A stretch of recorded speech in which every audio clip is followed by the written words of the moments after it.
September. November 1, 1939, German troops thrust deep into Poland to win a swift and absolute victory. Barely 20 years earlier, their forefathers had also been on the march, but back into their homeland as a defeated army. In November 1918, after 4 years of World War I, Germany's Emperor Kaiser Wilhelm II had been forced to abdicate. His armies were being ground down by a remorseless offensive by British, French, and US troops. His people faced starvation. But already a dangerous myth was taking root. The German generals and troops claimed that they hadn't been defeated in battle, but betrayed by their own cowardly politicians. Even so, at 11 o'clock in the morning on November 11, 1918, the 11th hour of the 11th day of the 11th month, World War I came to an end. The following month, President Woodrow Wilson of the United States arrived in Europe, promising to create a new world order.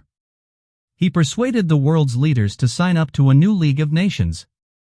At the Treaty of Versailles, they agreed that from now on, disputes between countries would be resolved not by fighting, but by debate in the League. The peoples of Europe were set free and Germany's ally, the Austro-Hungarian Empire, was dismembered. Out of it, new nations were created. Austria, Poland, Hungary, Czechoslovakia, Yugoslavia, Latvia, Lithuania, and Estonia. Germany itself was greatly reduced in size. But this process contained a time bomb. Not everyone celebrated the birth of countries like Czechoslovakia. Several of them contained substantial German minorities. One day the desire to reunite the German peoples would come to haunt Europe. The war-torn German people also had one final indignity inflicted on them.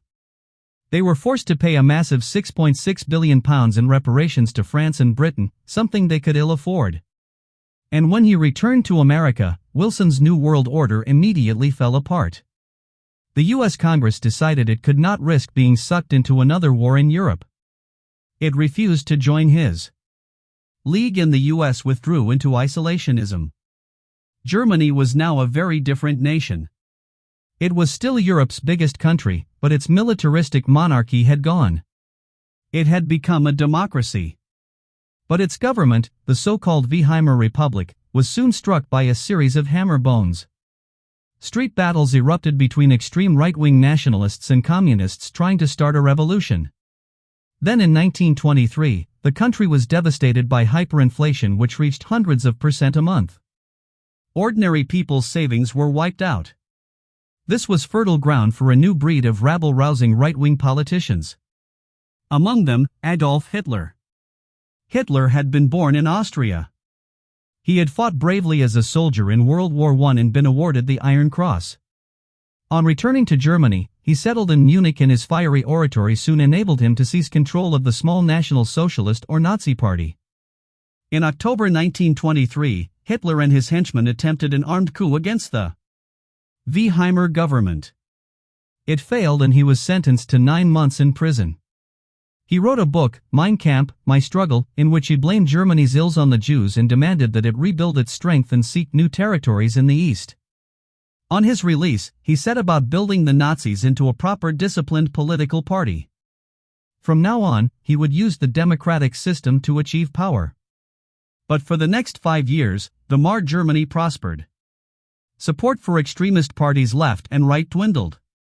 Then suddenly Hitler's opportunity arrived. In October 1929, the U.S. stock market crashed. Billions of dollars were lost and an economic depression swept across the world. Unemployment in Germany soared to over 6 million.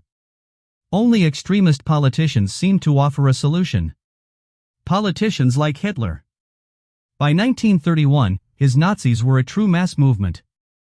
And they had their own brown-shirted thugs, the SA stormtroops, who numbered almost 3 million. In the 1932 elections, the Nazis became the largest party in Germany's parliament, the Reichsrat. But Hitler refused to join a coalition, leaving parliament paralyzed. To break the impasse, President Hindenburg made him chancellor in January 1933, head of the government.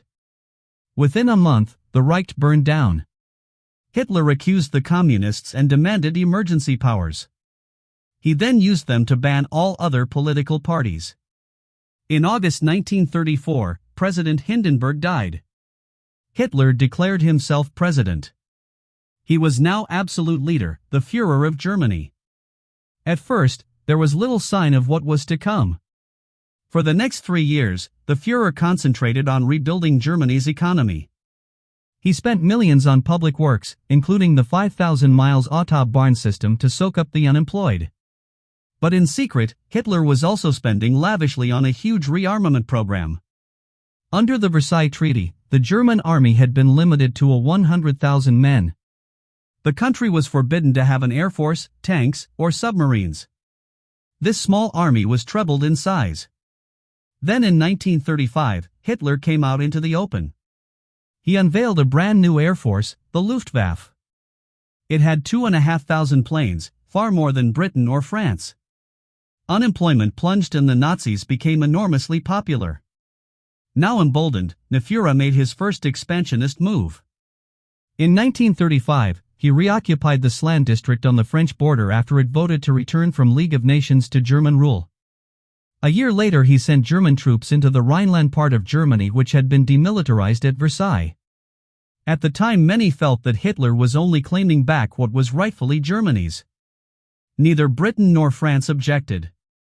When Berlin hosted the 1936 Olympic Games, the Nazis were seen by many as firm but fair, a government which was restoring the nation's pride and which didn't threaten anyone. Of course, there were signs. The 1935 Nuremberg laws forbade Jews to marry true Aryan Germans and deprived them of their citizenship. But when the first threats came to world peace, they didn't come from Hitler at all, but from somewhere else entirely. Japan at the start of the 20th century was already a military park. It had defeated Russia in a war in 1905 and it had fought alongside the Allies in World War I. After the war, Japan was an acknowledged world power and it signed up to the League of Nations. But politically, it was a mess of contradictions. Nominally a democracy, the feudal tradition was still strong. Most Japanese revered their emperor as a living god and regarded him as their true leader. And the country faced major economic problems. Its population was exploding and it had no natural resources to fuel its rapidly expanding industries. Its leaders needed solutions, and they saw them in Chinese Manchuria. Manchuria was a land of rich grain fields with plenty of coal and minerals. It was a perfect target. Japanese troops were already stationed there. Other possible targets were the colonies ruled by the European powers. Burma, Malaya and Hong Kong controlled by Britain, Indochina ruled by France and the Dutch East Indies. But at this stage, Japan had to be cautious. They didn't want to rouse the other great power in the Pacific, the United States. For all its anti-imperialist slogans, the U.S. actually ran an unofficial empire in the Pacific. The Philippines, Guam, and several islands were under its direct rule. It undoubtedly had the strength to take on Japan, but since the end of World War I, it had had other distractions. This was America's Jazz Age. Throughout the 1920s, a nation concentrated on exploiting its vast resources. There was an economic boom that seemed without end. Fortunes were made both in industry and the stock markets. America seemed lost to the increasing pursuit of pleasure. With distractions like these, Japan's growing pains in the Pacific seemed very far away. America had slashed its army after World War I and agreed a naval reduction treaty with Britain, France, and Japan. This in effect handed naval superiority in the Pacific to the Japanese. And then came the Great Depression. As the economic devastation spread, a quarter of the population lost their jobs. Tens of thousands were made homeless, living in shanty towns. Whereas before it had been distracted by pleasure, now America was distracted by pain. It was time for Japan to make her move. Applause. In 1931, without even informing their own elected government, the Japanese forces in Manchuria seized the capital Mukta and then overran the rest of the territory. A puppet state, Manchukuo, was proclaimed under a puppet ruler. Henry Pui, the last emperor of China, who had been deposed in 1911, was dragged out of retirement. At its headquarters in Geneva, the League of Nations now faced its first great test. Japan was universally condemned. But her response was blunt. Japan, however, found it impossible to accept the report adopted by the Assembly. The Japanese then just walked out and the League suddenly realized there was nothing it could do about Manchuria. Japan was declared an international pariah, but it didn't care. Its leaders had turned their eyes to further conquests in China. These were easy pickings. China was in a state of chaos. The government of Generalissimo Chiang Kai-shek was locked in conflict with the Chinese Communist Party under MICOM. There was civil war.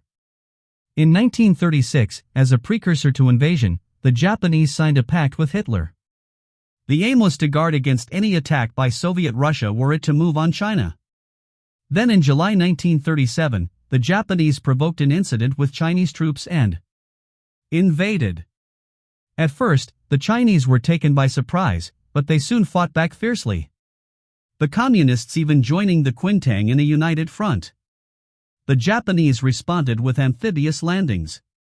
By the end of 1937, they had overrun much of northern China and the coast.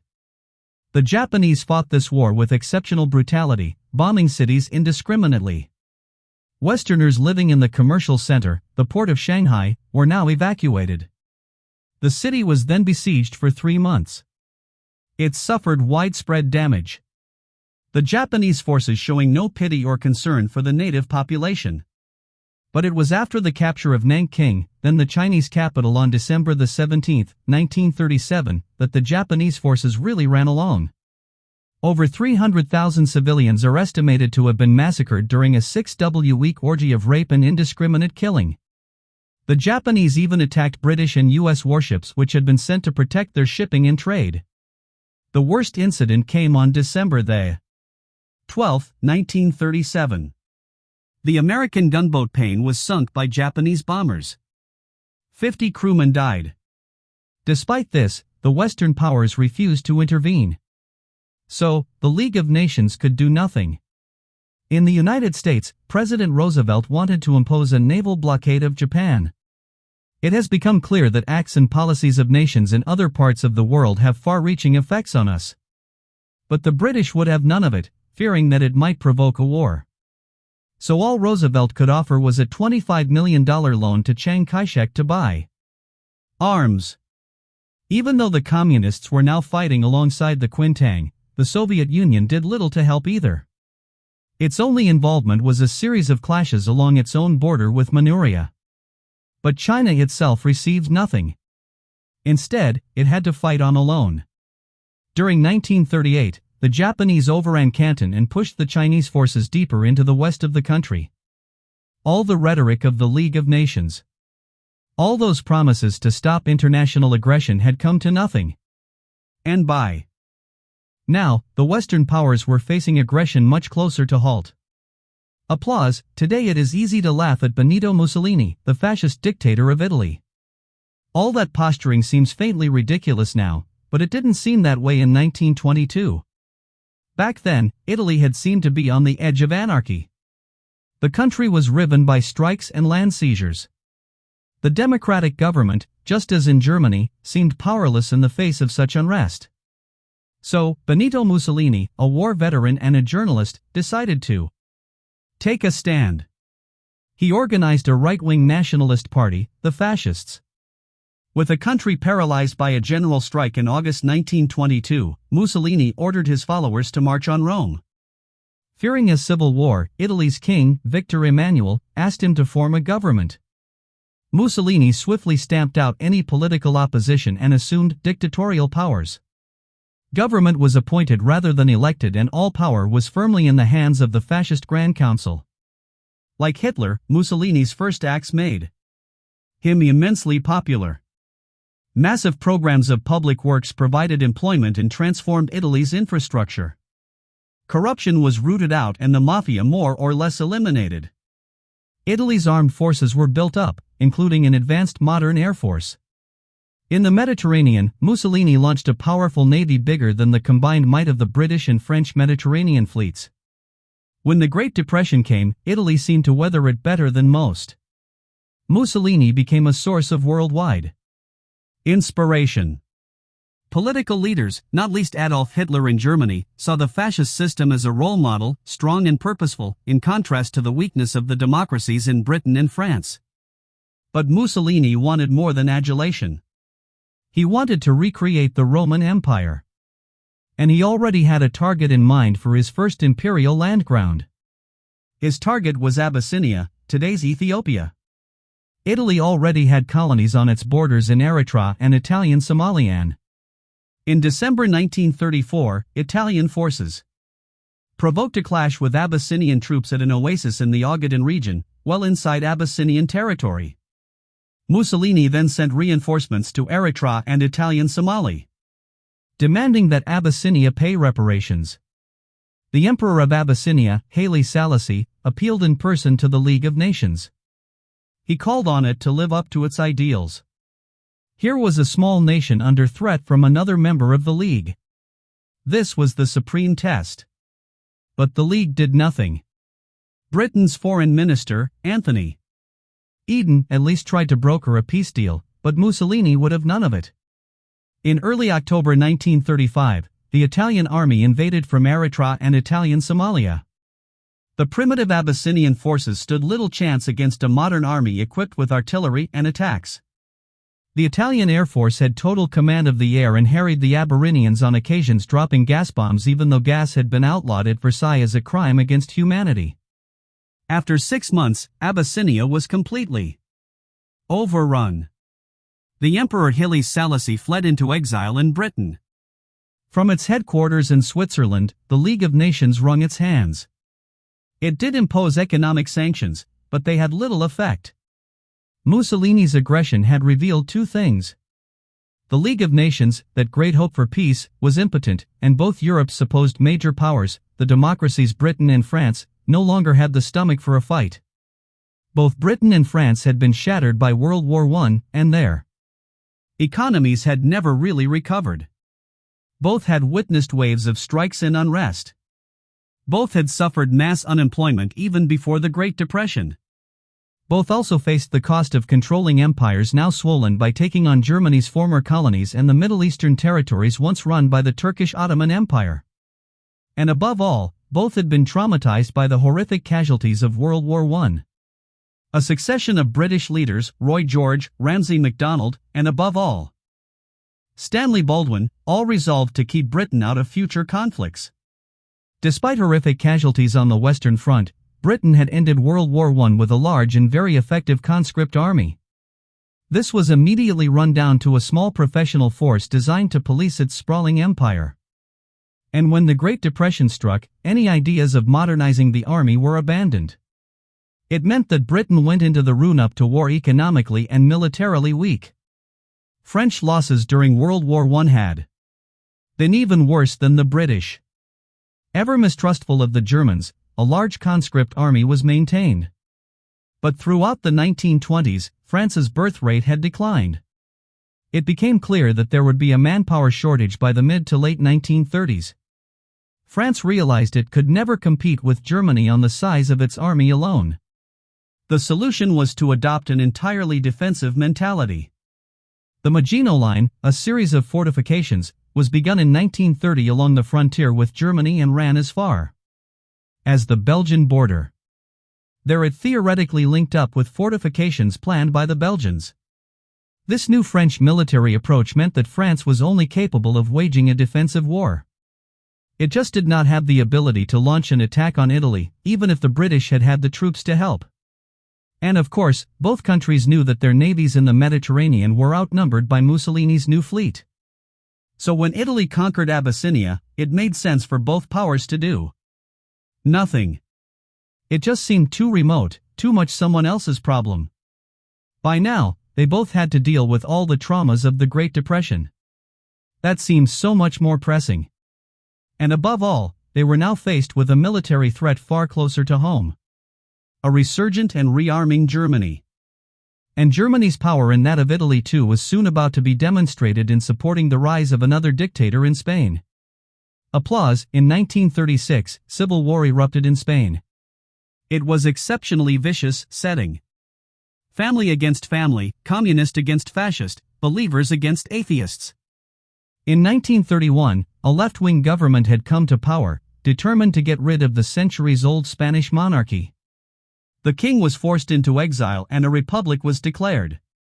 In February 1936, the parties of the left combined in a popular front to take on the forces of the right in a general election. The Popular Front won narrowly.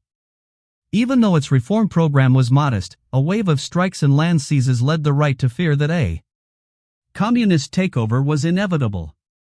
Within the Spanish army, long a bastion of conservative and Catholic thinking, senior officers began to consider the possibility of a coup. Among them was General Francisco Franco, the former chief of staff who had been effectively exiled to command Spain's forces in the Canary Islands. On July 17, 1936, the units of the army fighting guerrillas in Spain's colony in Morocco mutinied. The next day, Franco flew to join them, proclaiming a new nationalist movement, which would save Spain from communism. Mainland garrisons now joined this revolt. The Popular Front responded by calling for volunteers to defend the Republic. Battle lines had been drawn. At first, Franco faced problems. He and his army were in North Africa and he had to get across the streets of Gibraltar back to Spain. So he turned to the one person he thought might help, Adolf Hitler. Within a month, transport aircraft from Hitler's new Luftwaffe had begun an airlift, taking Franco's battle-hardened veterans over to southern Spain. At this stage, the Republic still seemed to have the advantage. The pro-Franco military uprisings in Madrid and Barcelona were quickly crushed, leaving it in control of most of the east of the country. Franco's nationalists were confined largely to the northwest and part of the south. But the nationalist situation was transformed when Hitler and Mussolini started to pour in troops and weapons. The German dictator seized the opportunity to test his new equipment and expanding armed forces. The first Panzer tanks were sent along with some 12,000 troops. And the Luftwaffe deployed its Condor Legion with its ultramodern new bombers and fighters. Mussolini sent a so-called volunteer corps of 50,000 men and more than 700 aircraft. In vain did the Republicans appeal to Britain, France, and the Soviet Union for help. But London and Paris were scared of setting off a European war. They declared a policy of non-intervention. Cynically, both Germany and Italy signed up to this. But when it became obvious that they were still sending arms to the nationalists, Joseph Stalin, the Soviet leader, announced that he would help the Republic. Stalin's worry was the rise of fascism in Germany. Hitler had made it abundantly clear that he believed communism to be Nazism's ultimate enemy. Stalin saw the Spanish conflict as a way of keeping Germany and Italy occupied while building up the Soviet Union's military strength. About 700 military advisors were sent along with tanks and fighter aircraft. It was something, but no match for the support Franco had received. In fact, the largest source of outside help for the Republic didn't come from a country at all, but from volunteers, the international brigades. About 30,000 left-wing Americans, British, French, and Germans signed up to fight in Spain. With their new fascist support, the nationalists were able to open two fronts. One advancing towards Barcelona from the north, the other led by Franco pushing up towards Madrid from the south. By the end of 1936, Madrid was enveloped on three sides and virtually under siege. The fighting was intense and often accompanied by appalling atrocities against civilians. The Republicans hunted down and murdered Roman Catholic priests. The nationalists slaughtered anyone accused of being communist. German and Italian air power was used indiscriminately against civilian targets.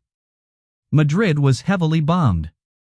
But the worst incident came in April 1937 when the Basque town of Guernica was virtually obliterated with 6,000 civilian deaths. The area controlled by the Republic was steadily grounded down. Its forces fought with great gallantry, but undertrained and under-equipped amateurs were no match for the professional soldiers led by Franco or for the combined modern weaponry of Italy and Germany. As the war dragged on, the fighting around Madrid became a symbol of the left's determination not to be crushed by a fascist dictatorship. But behind the scenes, the Republican alliance was falling apart.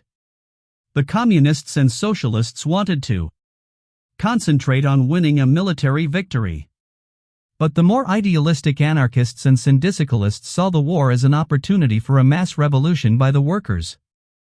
These disagreements burst out into the open in May 1937.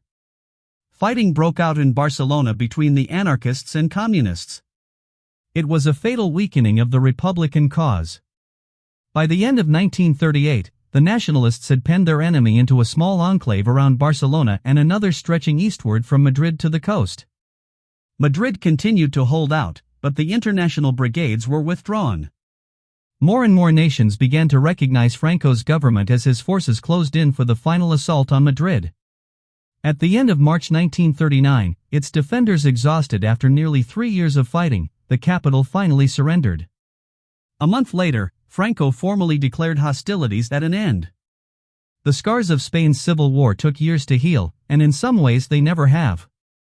And internationally, Franco's victory over the Republic proved a disaster.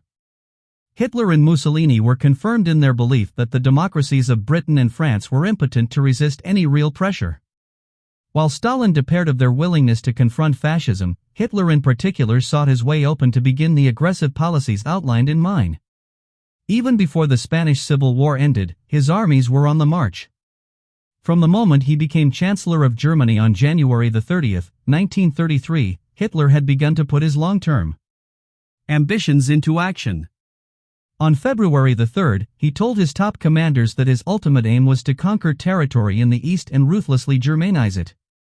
They were instructed to prepare for a massive expansion. Although Germany had been forbidden tanks, a secret treaty with the Soviet Union in 1923 had allowed the development of tank designs and experimentation with new mobile armored tactics. Energetic young German officers like Heinz Sirian read the theories of British thinkers like Basil Littlehart and Colonel John Fulham.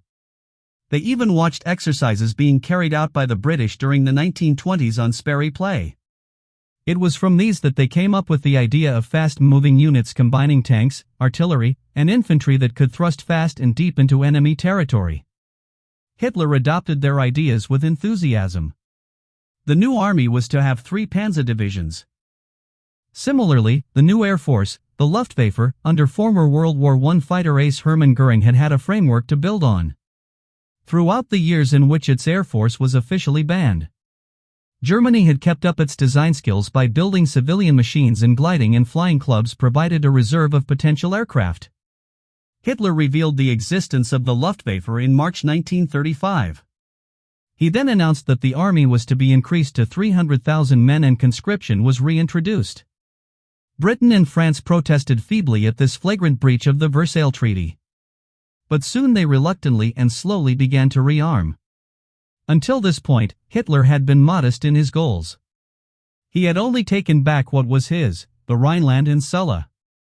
But now he had a grander target in mind, his homeland, Austria. In 1934, Austrian Nazis had attempted to seize power and unify the country with Germany. The Austrians, after all, spoke German, even if they had never been part of a German state. In February 1938, another Nazi plot was discovered. Austrian Chancellor Kurt von Schuschnigg protested to Hitler. Hitler responded by demanding that Austria stop mistreating the Austrian Nazis and unite with Germany. A referendum so that the Austrians could vote on whether to remain independent. But on March 12, 1938, the eve of the referendum, Hitler, fearing that it might produce the wrong result, sent in his troops. Complete surprise and an enthusiastic welcome by Nazi sympathizers made it a bloodless invasion. Within hours, Hitler announced Austria's incorporation into the Third Reich. A sovereign nation had for the first time been subsumed into a greater Germany. Once again, the Western democracies failed to react. In the summer of 1938, he turned on his next prey, Czechoslovakia. A substantial German minority lived in the northwest of the country, an area known as the Sudetenland. These Sudeten Germans had been part of the old Austrian Empire, but had been cut off when Czechoslovakia was created in 1919. This was the time bomb that had started ticking at the signing of the Treaty of Versailles.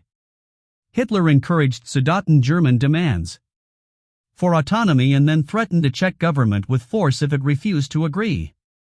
Undaunted, the Czech government ordered general mobilization and prepared to resist.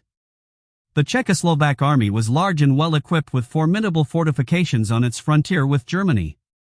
Hitler backed off. But then at the beginning of September, concerned that war might be imminent, the British Prime Minister Neville Chamberlain decided to act as a peacemaker. He flew to meet Hitler twice. The Nazi dictator assured him that if he could have the Sudetenland, he would make no further territorial demands in Europe. In Munich on September 29, 1938, with Mussolini acting as mediator, France and Britain signed an agreement giving the Sudetenland to Germany in return for a formal declaration by Hitler that he had no more territorial ambitions. Chamberlain flew back to Britain waving the piece of paper which he claimed guarantees peace in our time. And so on October 1, German troops occupied the Sudetenland and seized the Czech frontier fortifications. Hitler now began sizing up his next target, Poland. Again, the nominal cause was a German minority marooned as a result of the Versailles Treaty. Hitler demanded the return of the port of Danzig to German control so that East Prussia could be linked up with the rest of Germany. The Poles refused and Hitler hesitated. He was not quite ready for all-out war and he had unfinished business with Czechoslovakia. Applause. In March 1939, the eastern part of the country, Slovakia, which was ethnically different to the Czech lands, appealed to Hitler for help in achieving greater independence. Hitler summoned the Czechoslovak Prime Minister Emil Hácha to Berlin and browbeat him into putting his country under German protection. Applause. German troops now marched into the rest of Czechoslovakia unopposed. Most of the country was annexed into the Reich. Slovakia was declared a protectorate for the first time. Hitler had seized non-German-speaking territory, but again there was only a feeble protest from Britain and France. At the end of March, he again repeated his demand of Poland give up Danzig. This time, France and Britain declared unequivocally that they would declare war if he attacked Poland. But by now, Hitler cared little whether they did or not. He was sure that they would be weak and indecisive opponents in Russia. Stalin had also become increasingly concerned by Hitler's aggression. In April, Stalin proposed an alliance with Britain and France. But negotiations made little progress. And finally Stalin despaired, deciding that there was another solution to the German threat. On August 23, the Soviet Union and the Third Reich, who everyone had believed were sworn enemies, announced a non-aggression pact. The agreement secretly specified that Poland would be split between the two countries and Stalin would have a free hand to take over Estonia, Latvia, and Lithuania. Now free from any Russian threat, Hitler ordered his armed forces to prepare for an immediate invasion. On the evening of August 31, the German Wehrmacht prepared for the assault. Its Führer had made the decision which would plunge the world into war. Heat.